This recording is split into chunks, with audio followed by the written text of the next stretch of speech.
As I told my fellow Constitution Party delegates back in April when we met in our nominating convention in Kansas City, I said, ladies and gentlemen, the problem is not that the American people have rejected our message. And sometimes they would try to have us believe that. They would tell us, well, the people have heard and they rejected your message. That's not true. It's not that they've rejected our message. The problem is the American people, for the most part, have not heard our message. And what we're doing is we're making them hear our message. And as we give that message to them, they are hearing, it is resonating in their hearts. And as Ron Paul discovered in his campaign, when he was running in the primary, the Republican Party, the many numbers of young people that came on board, we're finding that same thing in our campaign as well. The people that are under 30, many under 25, that are excited about our campaign, that are excited about our message of freedom. And why not? They're the ones that are looking at their future. They're the ones that are looking at entering into the adult world and the possibilities and the opportunities that may not be afforded them. They're looking at perhaps becoming the first generation ever in our country that is looking at a prospect that is not as prosperous and not as hopeful as the generation that preceded them. And they are very concerned about what kind of a nation are they going to inherit. And it's only right that they would be concerned, and it's only right that they would be energized. And quite frankly, I'm excited about their excitement. You know, I've been trying to get some of my generation and some of my age folks to get on board, and some of them, just they seem to be too comfortable. And I see the younger generation that are excited about taking this message of truth to the American people. And I'm saying, you know what? Maybe it will be left to them. And if we, as some of the older Americans, can simply pave the way for the younger generation to come along behind us and build on that work that we've done and finish the work that we've done, then what we're doing today is certainly very, very worthwhile. And so I say to all of you out there that have gray hair and some of you that have no hair, take heart. All is not lost. I believe that you are making a difference. And I want to say to you, be not weary in well-doing. Keep doing what God would have you to do. Keep doing for our country what you're doing, because I believe that truth is on our side, and truth always, in the end, will prevail. You can count on that.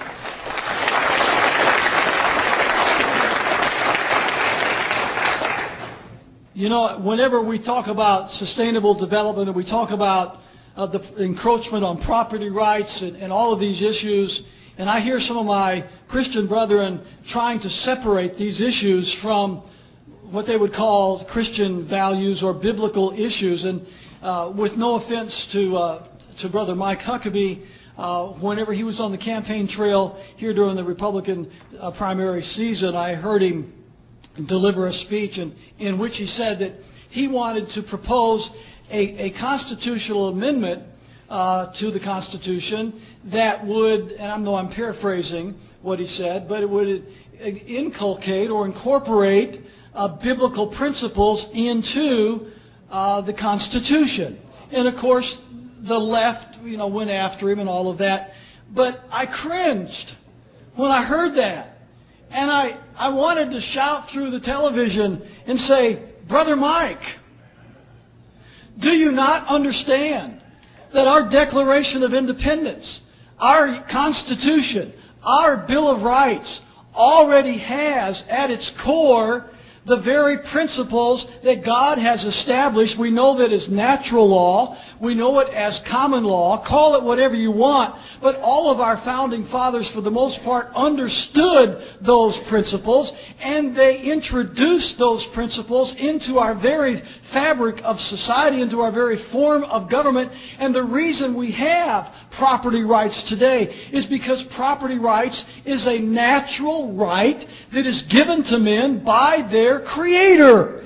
It's not something that government has given to us. It's something that our Creator has given to us. In the very same way that God has given to us life, and that our Creator has given to us liberty, in the same way that all of our natural rights have at their source our Creator God, so too all of our rights that we hold so dear in this country have at its center that principle. And yet here we find people that are Christians. They've been taught in Christian seminaries. They go to Christian churches every Sunday, and yet they are ignorant of the fact that when we fight for these principles, we are fighting for the natural common law that emanates from our Creator, that is the basis of our very form of government. We don't have to put a constitutional amendment to say we're going to have some kind of affinity for spiritual values, or however he wanted to frame it.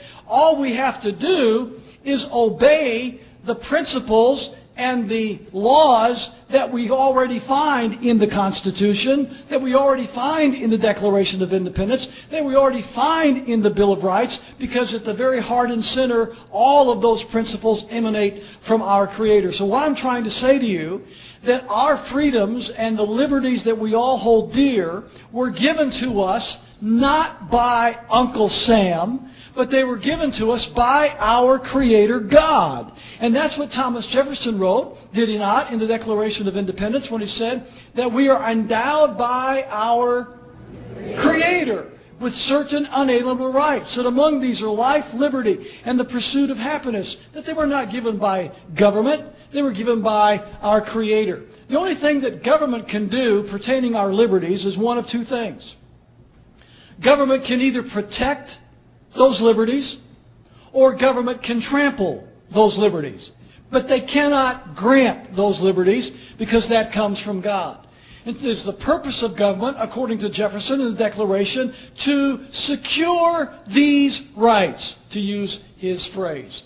Therefore, it is the purpose of government to protect the rights that we have in every area of society, no matter what it is, whether it's the right to life, whether it's the right to liberty, the right to self-defense, whether it's the right to private property possession, etc., etc. All of these rights are to be protected by the government, not to be trampled upon. But see, what happens is we have a group of people that really believe that government is God, that government is supreme, and that there is no law higher than the law of man, that there is nothing above man. Well, I got a news for these folks. The supreme law of our country is not the President of the United States. The supreme law of our country is not the House of Representatives or the Senate.